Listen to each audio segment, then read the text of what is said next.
I'm Brittany with WTI, and if you want to keep your shoes looking good, you got to keep them shined. And I think you're going to fall in love with this Feilove 16-in-1 shoe polish kit.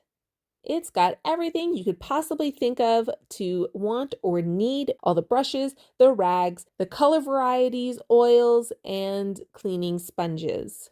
Everything fits so perfectly into this bag. It's got 2 pockets and a nice big compartment to fit all of these goodies.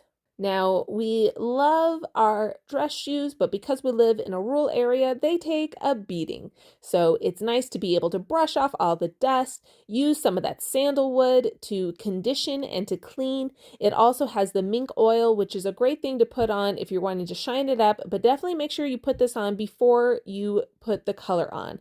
These rags are perfect for the different colors. We have brown, black, and neutral. You can just spruce up that color and then end it with the shine sponge. The brushes help you to really get that color into all of the grooves. You then can shine them up with the sponge or the extra shine rag. My boots have definitely gotten abused, have a lot of scrapes and scratches on the toes. So getting that black color in there, brushing it with the brush. If you have any shoes that are a unique color, that neutral polish really makes a difference. You can just see how all of our shoes have just gotten a new life and look brand new. This fits so perfectly into our closet right where our shoes are, and the handle that sticks out makes it really easy to pull it out when I need it. And that's my point of view.